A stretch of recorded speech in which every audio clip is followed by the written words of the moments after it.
Hello, Oracles. Hopping on a couple minutes early here again this week. I'll just give you guys a few minutes to jump on here. I'm going to get myself situated. Hope everybody had a wonderful week. Lots of stuff going on in the market this week as well. Lots of information to go over, kind of wrapping up the week, and we'll take a look at kind of what the Fed is possibly going through their minds right now, different things that they've got to play out, scenarios to come up with what they're going to be doing for a rate decision next week. So next week we're going to be getting that, and on Sunday I will be going over the projections for the week and everything that we got going on next week. And the big thing, obviously, is the FOMC meeting that we're going to be getting next week, which is going to have our rate cuts, whether it's going to be a 25 or 50 basis point cut. All right. Give you guys a few more minutes to get on here. And it was a pretty good week for me. I definitely made some moves this week. You guys who've been following me know that my portfolio just tells me what to buy, what kind of money I have free to buy. So I ended up buying myself $4 a month of income this week. So it was pretty awesome. And based upon how the week ended, I actually have an opportunity to go up to phase 9. And I'll show that to you guys today with my portfolio and how I'm going to adjust all of that to kind of tell me the next level of investing for myself.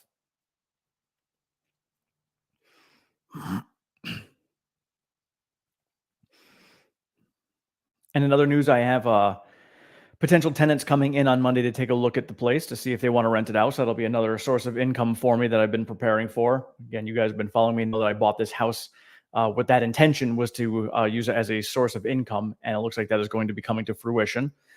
So working on that right now as well. So lots of little things to just kind of bring in extra revenue. Any way that I can add any more money to the stock market, to my investments, some way of generating passive income is what my big focus is right now.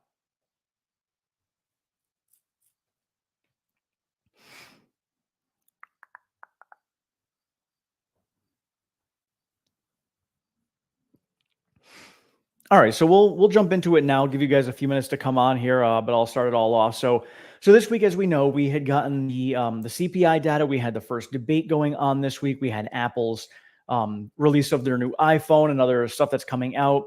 The whole Apple thing was kind of normal for Apple. Wasn't anything groundbreaking. Wasn't anything magnificent. Some new little features here and there, but nothing that was wowing the entire world of any sort. So kind of like a nothing burger going on there with the Apple event. And then we got the debate on Tuesday night. And that, of course, was going to send the market fluctuating in different directions. And we started off Wednesday morning, kind of pulling down pretty hard. Now, Wednesday morning, we also got the CPI data that came in. CPI data that came in was in line with expectations, other than core month-over-month CPI and inflation.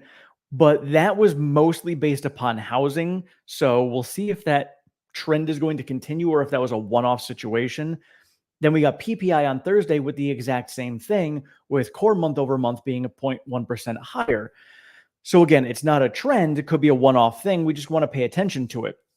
So with that all said, what it comes down to, and the jobs report came in, the weekly jobs numbers, and those were a little bit hotter than expected as well. So the Fed has already told us that their focus right now is going to be more on unemployment than inflation. They feel like they've done a great job getting inflation down. They feel like it's not a problem anymore, but they also realize that they don't want to let it get out of hand. It could absolutely get out of hand again, and they want to make sure that it stays down where it's at. But their main focus is going to be on unemployment. So when you're looking at the balance that they've got right now is if they come down too far with interest rates, that could spark inflation to go back up again. It would save unemployment from going up, but it would create that spark of inflation. Now, if they go too hawkish and they go with a 25 basis point cut, what could end up happening there is you may end up getting a scenario where you have inflation obviously getting squashed down, maybe pushing us into deflation, but unemployment could creep up higher because you're still looking at higher for longer interest rates, causing bigger problems. So that's really going to be kind of the concern right now when it comes to the Fed is, do they go with a 25 or a 50 basis point cut? And it's kind of in the middle. Hey, Dad, how's it going? Apparently somebody's at my front door, but well, too bad. I'm not expecting anybody. Probably somebody telemarketer or whatever in the area. Happens all the time here. So that's kind of where the Fed's at, and I think what could potentially be happening. Let me see who it is. Mm, Oh well. So what could potentially be happening is the Fed, in an effort to make sure that inflation is down. Now there is a huge gap between the federal funds rate and where inflation's at. 3-point spread, 300 basis point spread, 3% spread. So they theoretically could come down more, but if they do that and they come down too far, that kind of puts a shock into the market that they don't want. The market could end up running higher, again, bringing back that inflation. So they could kind of do a split idea of what they're going to do is they could do a 25 basis point cut, which of course is going to be not as good for inflation or not as good for unemployment. But if they come out with a dovish stance on top of this and they speak highly about, the projections of the future, or, they have, their projections that they show for next year, kind of showing that we're going to be better, that could be a dovish stance to kind of keep the market floating and balance us off. So they might end up doing that, or if they may be doing a 50 with a more hawkish stance. So they may split kind of in the middle there, and, their actions may be different than their words. And if they end up with a scenario where their actions are different than their words, then we could end up getting, that kind of balance for the soft landing. Again, we also do have the election, which that election is going to cause a lot of volatility in the market, could throw it all off entirely. So it is going to be a tough decision. It's going to be a rough 2 months, I think, going ahead of us up into the election. So we'll see what the Fed's going to do next week. And you guys can let me know what you think, what the Fed's going to do. And realistically, at the end of the day, none of us know. All we're going to be able to do is react to whatever the Fed does. And even our reactions are going to be slower than any algorithms that are out there that's going to be going on in the market. So if you want to make a move beforehand, you're gambling and taking a guess. Totally up to you. Be my guest in doing that. That's what a lot of people do and make their living on. Or you can wait till afterwards and, react accordingly, which may or may not be what the actual market is doing. So if the market sells off and you want to sell off, you'll be behind the curve, but you'll be ahead of most other people. But then if they fake it and go the other way around, now you've got to try to play catch up and get back into the market. So it's one of the reasons I don't play around with, especially because I'm working full time. I don't have the opportunity to go out there and kind of watch this at all times. So me doing it the way I'm doing it with, the just kind of dollar cost averaging, following my spreadsheet. If I see that Fed come out on Wednesday and they show that they're going to be cutting rates by whatever it is, and the market pulls down and my spreadsheet says, hey, you have this much money to spend and you should spend it on these things, that's what I'm going to do. I'm going to spend it on those things. And that's it. And so to show you guys where my spreadsheet's at right now, let's see here. So right now I'm at 8.91% cash and I want to be at 9% cash, but I also have nothing to spend any money on. So what I'm going to do here is I'm still going to build this cash up to 9%, but I'm going to take this top section here and I'm going to take this and update it all to the next phase of phase 9. So all these numbers will be showing here, showing me that I have money to put in here, but I still need to wait and make sure I actually have the money to spend. Now, because of the fact that these other two categories down here are still going to be in phase 8, these will be my priorities. So if the market does pull down on Wednesday or prior to that, and it shows that I need to put money in either one of these two, they will take priority over this one, which is phase 9. I know maybe I complicated it more than it needs to be. In my head, it makes a lot of sense. And honestly, the hard work and thinking went into it. So me explaining it is the hard work, but in the end, the actual plan itself, super simple to follow. So that's where I'm at. And again, so far this month, I've pulled in, or this week alone, I bought myself $4 a month in income. So my dividends alone this month are $220. And I still have about 100 and change left to come in for most of my companies. But I know that for a lot of my dividend growth plays, a lot of those are going to be paying out this month as well. So I have a good chunk of money still coming in from dividends this month that, again, that's going to get rolled into whatever plays are out there, because anything that comes in from these plays here and up here, which is going to be about another $100, that just sits in cash. That sits in cash for me to spend. So you see for my dad here, one problem with doing 50 this month is market will expect the same in November. Not any decision, safest is 25. That's true. One of the things that is another thought as well is the Fed also doesn't want to, like, let's say they did 50 or 75 basis point cut, and 75 is kind of like a shock to the market. Reason they don't want to do that is because if they do that and then inflation starts creeping up, they don't want to ever put themselves in a situation where hikes might be back on the table. They definitely don't want to do that. And if they go 50, sort of like when they were hiking, they kind of ramped it up. Um, they kind of ramped it up and then they kind of tapered it back down as they were coming off at the other end. They kind of want to do the same thing when it comes to the cutting, is they want to ramp it up. So they start with 25, and if 25 seems to be having the effect that they want to have, they'll do another 25 in November. If it doesn't have the effect, they'll go to 50. The only problem they're going to have is because it lags so much with the effects is if that 25 isn't going to be enough, they're going to end up having to go with 75, which again is that shock to the market. And then the market's going to be like, oh crap, you're doing 75. That means something must be wrong. And that's the concern that they're going to end up having. Let's see. Stratton, where do you see Tesla bottoming? Most analysts have 170 to 190. That's going to come down to what your thesis is on a recession. So when it comes to Tesla, right now it's at 100 PE, which it hasn't been for 2 years. Yet their numbers right now, when it comes to actual revenue generation, things like that, obviously have been pretty stagnant and not too good for the last 2 years, just because of interest rates being higher. The Fed cutting interest rates 25 basis points is not going to affect their sales all that much. It's not like all of a sudden the Fed cuts rates 25 basis points and all of a sudden Tesla sales go through the roof. Like you got to see like 2 or 3 percent cuts before you end up actually seeing some effect coming when it comes to Tesla's sales. So if that's the case, the sales numbers aren't going to be going up anymore. So we are still trading in this kind of sideways range here. So yes, 170, 190, if we get a soft landing, probably going to be the bottom. However, if we do end up getting into a recession, all bets are off. We might go back down and fill that gap around that 110 level and maybe bottom out at 100 and hit a double bottom at that point. So those are the kind of the two areas that I'm looking at right now when it comes to Tesla stock itself is, really depends on the macro environment. Again, we've been talking about it for 2 years now. Tesla has been riding the macro environment. Actually, you can theoretically say even through COVID, when interest rates got dropped to zero, it rode that, but they were building their business up significantly at that time. So they were riding that wave and they pushed it even higher because of what they did individually. Now we're kind of in the point where Tesla is still working on that foundational piece, kind of building themselves up, but it's going to take the macro environment to really help them break through that next level. So I think downward is going to happen before we go upward when it comes to Tesla stock. And then as you asked, where is that bottom? And again, I think if we end up getting a soft landing, that 170 to 190 could be the bottom, probably in the Q4 timeframe.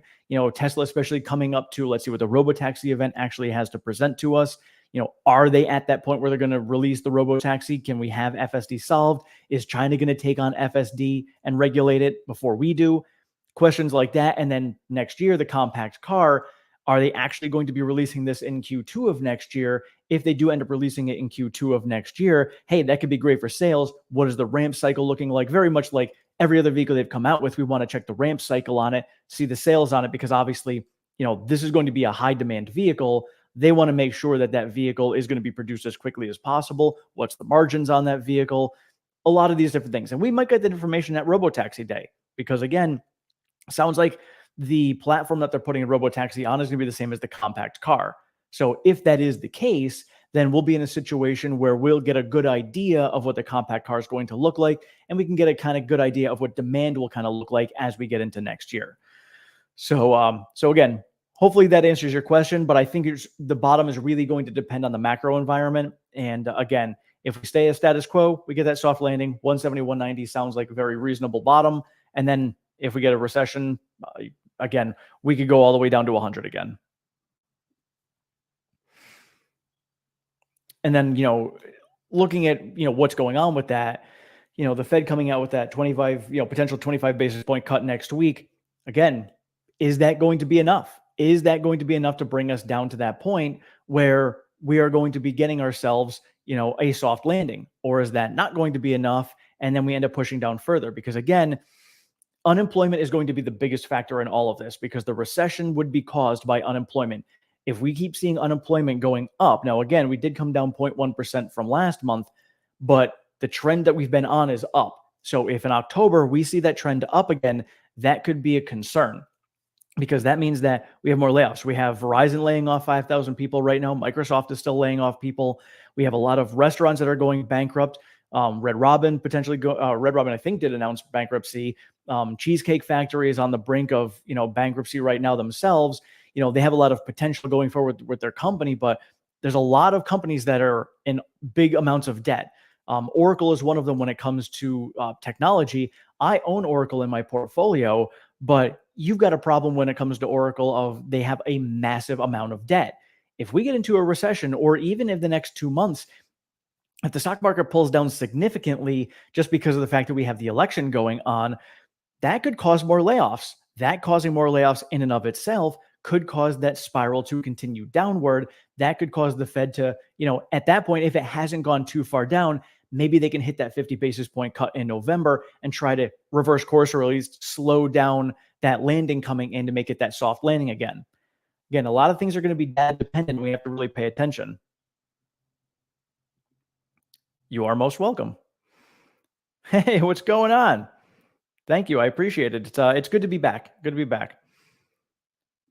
Layoffs make stock go up, up, up. So that's actually a good point. So this is something to pay attention to for two reasons.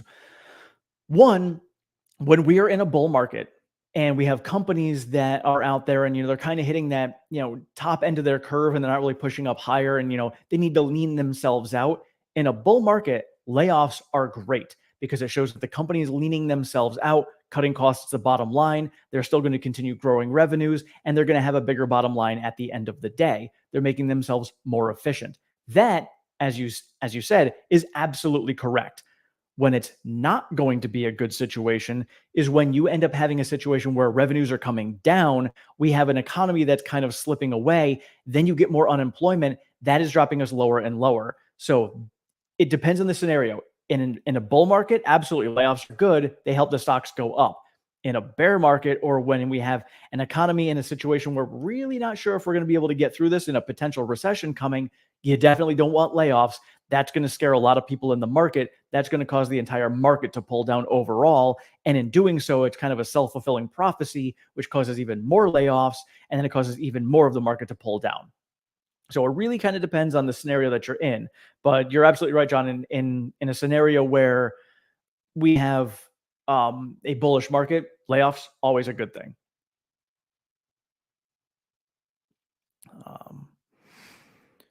So yeah, and then don't forget, on the 21st of September, that is the last day companies can do buybacks. Then there's the blackout period between September 21st and October 31st.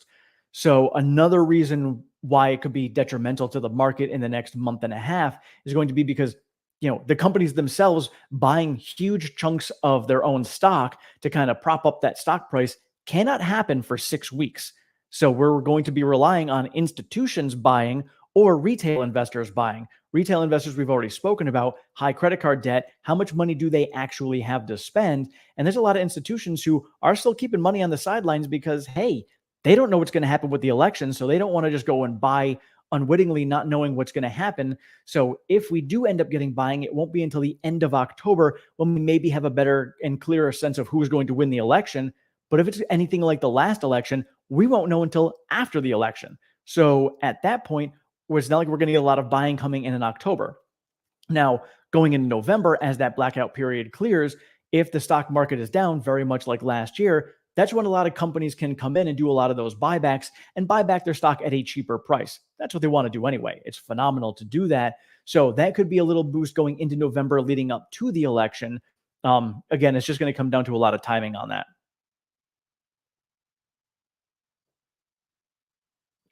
Let's see. Seems like layoffs are a ploy. So when the new candidate gets into office, workers are dependent on them. Presidents of corporations donate tons to candidates. There's so many things, and I don't want to get too political on this because I kind of try to stay out of it. There's a lot of differing opinions, a lot of facts, and are facts actually facts? And so there's a lot of different thoughts on that. What we do know when it comes down to that factually, Jay Lizard, thank you, I appreciate that. What we do know when it comes down to it factually is there's lobbying on both sides. And the lobbying is by a lot of corporations who say, hey, I am willing to donate X number of dollars to your campaign so long as you promise that you're going to be doing X, Y, and Z. And that X, Y, and Z, X might be good for everyone in the entire country. Y might be good for that company in particular, and Z might be good for a partnership between the two. But most of the time, what these companies and corporations are asking for in return doesn't always benefit those of us as the hardworking Americans that are out there. So that lobbying goes on both sides. It stinks. Not a fan of it, obviously, and lobbying should be illegal. My personal opinion is all politicians should be like NASCAR, and they should be wearing the logos of all of the different sponsors so we know who's buying them out. But we're never going to get that, and we know that. So that's kind of the struggle that we have in this country. And what I've always done for myself is I said, regardless of who is going to be running the country, ultimately is the choices I make for myself that are going to improve my situation or not. Because I've done well during Republican presidents, I've done well during Democratic presidents, I've done poorly during both as well. So it always came down to my own choices in my life. And the same is going to hold true for pretty much everyone out there. So unless you are one of these corporations that are going to be relying on certain regulations being in your favor, the actual individual, most of it's going to come down to you. Especially from a financial standpoint, most of it's going to be coming down to you as an individual. So you've got to do what's best for you and your choices, and educate yourself. That's really what it comes down to. One thing that I've learned a lot about in the last 5 years is many people are they don't understand that they have the capability of building wealth on their own. A lot of people are out there hating on billionaires. They should pay their fair share. And I'm not against that. I think, the loopholes that are out there were also created by a lot of the politicians because the loopholes were created for their friends. And unfortunately, what's out there. So whether that's actually going to get fixed or not, I don't know. But we all have the opportunity to utilize those loopholes. Sometimes they're for, specific corporations, but as far as actual just being a normal citizen, there's a lot of things that we can do on our end to kind of work ourselves by the taxes. And I don't want to say avoid taxes, but there's just, it's the way the system is set up. The more you educate yourself on how the system works, the more you can get yourself around a lot of this and do a lot of what the corporations are doing just on a very small scale. I do it myself. Again, it's all legal. It's the system. That's what we're doing. And then one of the big ones is having a side hustle. You have your own business of some sort, and you can write off a lot of your normal daily use things on your taxes. So now a lot of the daily use things, like I have, a portion of my house because it's my studio. So my studio for YouTube, I'm making money from that. I can write a portion of that off on my taxes. My cell phone bill, I use that for both investing with the house and with the YouTube channel and a lot of other things. Write that off on my taxes. The internet that I use for this channel that I'm using right now, I'd write that off on my taxes. So a lot of things that you use on a daily basis can be written off on your taxes, thereby lowering your taxable income at the end of the year and giving you more money back at the end of the year. Now, I've learned also as well that I don't want to be floating the government a ton of money freely just because. So now I've kind of balanced it off so I can get a little bit back at the end of the year, but I get more money in my pocket now. So again, that's more money in my pocket now that I can invest into the stock market and make more money on that. It's just really educating yourself on how the system works is going to help you get out of that. That whole thing of, you just, stop eating avocado toast and going out to, have Starbucks. Those are factual also, because you go to Starbucks, you're spending $5 on a coffee every single day. Hey, maybe it makes you happy. If it does, go for it. Happiness is the absolute number one thing always. But if you're going to go out there and you're going to spend $5 on a coffee, when you could be putting that into the stock market or a high yield savings account or anything, maybe a savings that you want to go buy a house, something that can actually generate income in return, then you're losing out and you're making that choice. And you have to recognize that you are making that choice. So you getting upset with any billionaires out there for having money and, not paying their fair share in taxes, you're making a choice to not build your own wealth because you haven't educated yourself. And that's what it comes down to. And I'm not upset with anyone whatsoever. It's just that educate yourself and you'll learn that, oh, I can do what they're doing also. And now they become an inspiration. And yes, I still think that a lot of the different taxes and ways that we have everything structured could be done a little bit differently to, recoup some of that money. But at the end of the day, it's really government spending too. If the government wasn't spending as much, then we probably wouldn't need as many taxes either. And one thing I thought of too was in a scenario where we have people who are paying money versus people who are taking your money away, which one are you going to be upset with? Are you going to be upset with the people who are paying you or the people who are taking your money? All I know is that the people who are paying me, I don't think that they should pay me more when the government's taking 40% of my money. So, um, why does it stay clear of politics in the stock market? Yes, plenty of opportunities, no matter how it goes. Yeah, and that's really it. At the end of the day, it doesn't matter who wins this. The stock market's going to most likely, historically, the stock market has always gone up, regardless of who wins the presidency, regardless of who's in Congress and in charge of that, regardless of who's in charge of the Senate. Doesn't matter. The stock market's going to go up one way or another. And even if you're looking at different sectors or different companies that may do better under a certain administration, guess what? Even the ones that aren't going to do as well will probably still end up going up also. So again, as my dad said, politics really don't matter when it comes to the stock market, because short-term swing trading, you'll have opportunities. So in that regard, it may matter, because if you're trying to swing trade based upon the sentiment of what's going on in politics, that's a different story. But if you're a long-term investor, doesn't matter one bit whatsoever.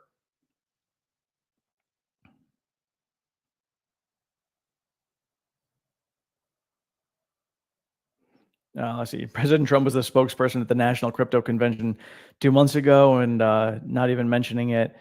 Today, Elon made a Doge reference. Yeah, this, again, the whole crypto thing, and what's going on. Again, don't forget too, when it comes to the politics, these guys are going to say whatever they need to say to, kind of get you on their side and get your vote. But cryptocurrency, I do still have a small portion of my portfolio in cryptocurrency. I think it's, it has a chance, looking at the technical analysis, it has a chance to break out and run further. Bitcoin may run back up to 74,000 and kind of test that level again. We'll see how that plays out over the next, month as we go into the election. See if we actually do end up breaking through that. Some people think that, cryptocurrency is a hedge against a recession, while gold definitely is a hedge against recession. But as we saw in 2022, when the entire market pulled down severely, especially in the tech sector, and we got just completely obliterated, Bitcoin got obliterated also. So cryptocurrency has not proven to be a hedge, at least not yet. Maybe it will in the future, but as of right now, it definitely is not. So it's something that I still am cautious of. That's why I still have a small portion of my portfolio in there. When it ran up, I was buying a lot of Bitcoin down around, under 20,000. So as everything ran up, I trimmed a little bit off of that and put that into money that is going to actually generate me income. If I miss out on a massive growth run in cryptocurrency, so be it. I'm not horribly concerned about that. What I actually really like seeing is the income that I have coming in going up, just like a paycheck. When you're working at your job annually, typically people get a raise. You're like, hey, sweet, I got myself a 3% raise this year. You saw your income go up. That's exciting, especially when your income going up is outpacing inflation. That's the most important thing, because then you're not losing money. So if this year you didn't get more than a 5% raise, you're actually losing out, because, hold on. Nope, it's, 5% earlier this year, but now like a 3%. So if you're not seeing a raise of going up by 3% this year, then you are not going to be seeing yourself making any extra money, because inflation right now, as we saw, is 2.5%. So just got to kind of balance that all out and see, where you're at when you're getting that. But when it comes to, like, for instance, my portfolio here, looking at this, so I've done this every single month. So month over month, this month here, I'm going to be down. Last month, I was up 44% over last year. July, I was up 116% over last year.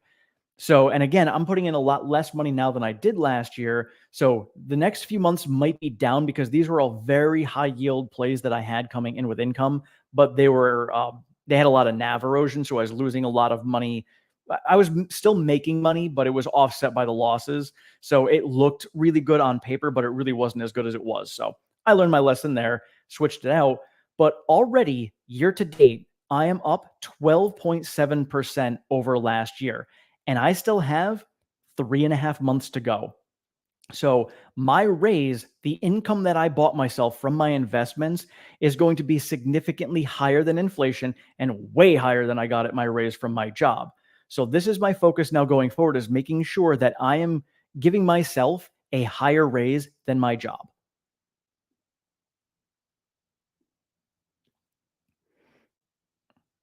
Oh, thanks, Jay. Yeah, my dad is the one who he has taught me about a lot of stock market, got me into the swing trading, taught me a lot about that stuff. And then, as a son and child should do is I learned my own. He showed me the path, and I then went out there and found my own path and how I can do it best for myself. So one thing that people miss about inflation is that the inflation rate encompasses many things.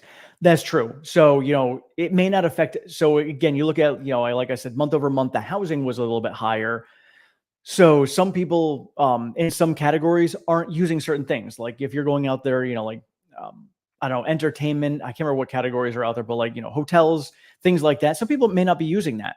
So if you see a higher inflation rate, maybe that's not as bad.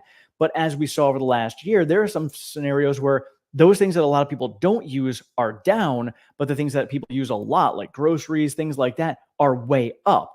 But the overall number doesn't look as bad. And then if you accumulate it over the year, yeah, sure, we are at a 2.5%, but where are we at from when we started back in 2020? We are way up, well over 30% where we were back at that time. So if you haven't gotten 30% worth of raises over the last 3 years, you are way behind the eight ball. And I am one of those. I hadn't gotten a raise in 3 years. I got my first one this year. Got to say, I wasn't very happy with it. But again, it was one of those things that, you know what? It is what it is. This job is not a terrible job. It's paying the bills for me right now, and it allows me to do what I'm doing. So I'm not going to be upset with that, but it kind of refocused me on what my goals are. And so I focus on my goals, and that's it. So now I can focus on that money that's coming in, put it into my investments, and it gets me to that point where I can retire early. Yeah, September to remember coming up for sure. I mean, historically, September is the worst month in the stock market for the year. And then October could be a good buying opportunity because typically it bottoms mid to end of October. So we will see what's going on. And yeah, China has a serious deflation problem. So one of the reasons why we've seen a lot of inflation coming down is because we do a lot of imported goods coming into the US. All those imported goods coming into the US means that we're buying them at a much lower rate because of the deflation that's going on, which means that our inflation is going to come down in turn. Of course, at some point, most likely that is going to turn around for China and those prices will go back up again, thereby turning our prices back up. But how far down does China go? They're kind of right now facing what we faced with the great financial crisis back in 2008. They're kind of going through their own over there right now, and it could get pretty ugly. Sounds like, it's pretty nasty over there. So maybe we benefit a little bit, but we may not benefit a lot either because there's some companies doing manufacturing over there. And if sales are down over there, like Apple, Tesla, a lot of these companies over there, if their sales are down in China and a significant portion of these companies' sales are coming from China, that could be detrimental to their sales, and the bottom line could be detrimental to their earnings, thereby pulling down stock prices. So again, a lot to weigh over there when it comes to China and how that's going to balance out. There's so many moving pieces to everything that are going on. It's why trying to predict what's going on in the market is so difficult. So that's why for me, the dollar cost averaging just made a lot more sense, and just kind of saying, hey, these companies are very good companies. Historically, they've done very well. They have a great track record. They don't have a lot of debt. So what can I do with my companies going forward? And I'll just dollar cost average into it, hence the spreadsheet that I have. What else do we have going on here?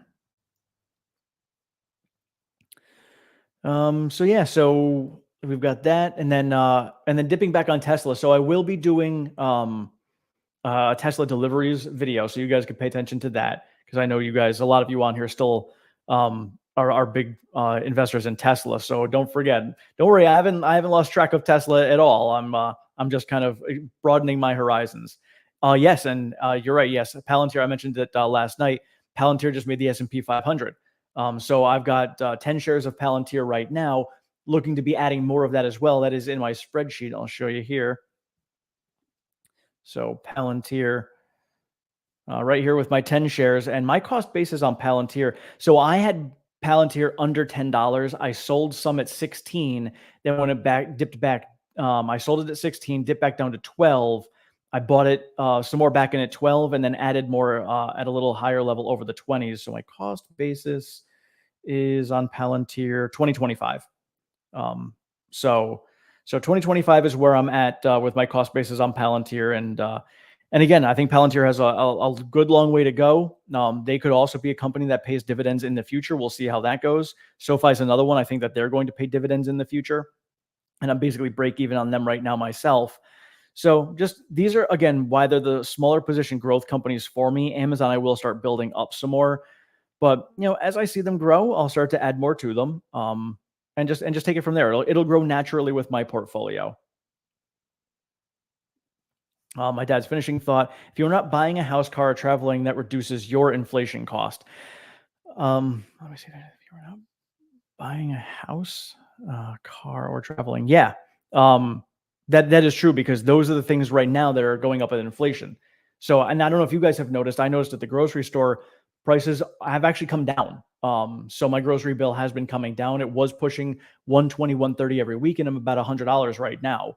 So, and I basically eat the same exact thing every single week, so it's easy for me to track those numbers. And that's it. So, house, and even with a house, if you look at the next year with the Fed coming down on rates, that inflation will come down. But who knows if the housing prices are actually going to go up? So, cost of living, and when it comes to rents have been going up. That's another big one too. So, again, the prices of those things, if you don't need those, if you're not in the market for them, then inflation may not be affecting you at all. So for me, I'm looking in the market to buy a new car. My car's still functional, perfectly fine right now. So I'm kind of looking, but when it comes to that, like, do I want to buy a Tesla and pay, 6% interest on it? Or do I want to wait, maybe get the compact car for a little bit less, wait for interest rates to come down and pay 3% interest on that? Things I'm weighing out. Or do I just get a used car for right now? Do I get something that has 50,000 miles on it that can get me by for another year or two before I have to actually go out and buy another car and save up some of that money? Um, so yeah, when you dive into the actual inflation report, and at some point I'll have the time to be able to do that with you guys on here. When you actually dive into the inflation report, you can see what's going on. And one of the things you could do from your end, obviously not all of us have the time to go and take a look at the inflation report. You don't even know how to read the darn thing. Just look at your own bills, and for me, part of my spreadsheet here is tracking all of my spending. So I do need to update it for this week. I usually update it on the weekends. But like, for instance, I'll show you like August. So I have a spreadsheet here that details every single penny that I have coming in and going out. I have created myself a profit and loss statement. Again, it's my own earnings report, basically, that I have going for myself that I can track where all of my money is going to. So looking at the numbers here, I can see what I have coming in for income, what I am, this is the budget that I made for myself. This is what I actually have coming in. And so when you actually have a way of tracking where all your spending is going from, and you have a budget that you set for yourself, you can say, hey, last month I spent this much on groceries, and this month I didn't. Hey, cool. That to me is saying inflation is coming down, or you've done a good job of spending less. Either way, that's going to be a good thing, is spending less money, whether it's because of inflation or because you've done a good job of cutting your spending. And I highly, highly recommend tracking all of that. It's very much like when you're tracking your nutrition. And for me, when I thought about tracking nutrition, is when you're tracking nutrition, you can see where you're at the end of the day. That's great, but how can you take it one step further? Taking it one step further is, let me plan. Hey, I know that this was a good day. I know that I felt good at the end of this day. This stuff that I ate this day kept me in line with where my goals were. Cool. Let me just keep on doing that. So that's what I've done for my nutrition. That's, one of the reasons I'm as healthy as I am, is because I found out what works for me and I just stick with that. And I do tweak it here and there. And there's always trying different things. It gets stagnant doing the same thing, but I try things and I learned a lot over time. And now I can mix and match a lot of different things for my health. And I know I'm always in line.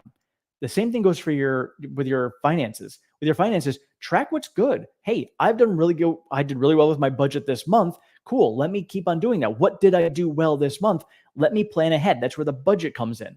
I just finished my entire budget for 2025. I have a little bit of tweaking that I have left to do on it. But now I know exactly how much money I'm going to be spending next year based upon how much money I spent this year. So I always go very conservative when it comes to my income, and I go pretty liberal when it comes to my expenses, because this way here, I will most likely be bringing in more money than I'm conservatively thinking. And if I do well, I'll spend less than I'm liberally thinking, giving me a little bit of a cushion that's in there so I could put money into different areas, whether it's investing, paying off bills, whatever it is. So that has been my entire strategy, and planning ahead is huge. But I had to start tracking, and tracking where all my spending went is exactly what got me to the point where I'm at right now. It took me 7 years. I pulled myself out of $75,000 in debt. And now I have a net worth of almost $200,000. And that includes the equity I have on the house, my 401k, my stock portfolio, my IRA, all of these things, all because of the fact that I tracked spending and got myself out of debt, worked my butt off, kept on earning more money at my job, got myself promoted. And even though this last year I stepped down from my position, I work my ass off when it comes to overtime and I bring in all that extra money. So I've got that extra money and I'm just wise with my spending to get me to where I'm at. And again, you start snowballing that into dividends with more income coming in, building up a portfolio. I have dividends that come in through my 401k, dividends that come in through my IRA. All of that is extra income coming in for me that is just going to continue to build that snowball of net worth up. And even if we get into a recession next year and let's say my portfolio value gets cut in half, I'm not concerned because I'm paying attention to that income. And that's where it really comes down to the dividends. And I really appreciate it is when you're looking at dividend investing specifically, when you see things go on sale, that means you're buying income for less. So for instance, I spend, something with, let's say, a 5% yield, and that's a relatively high yield for most things, for most companies, but like a REIT could be 5%, like Realty Income. Put $100 into that, 5% yield. That means annually I'm going to bring in $5 from that $100 income.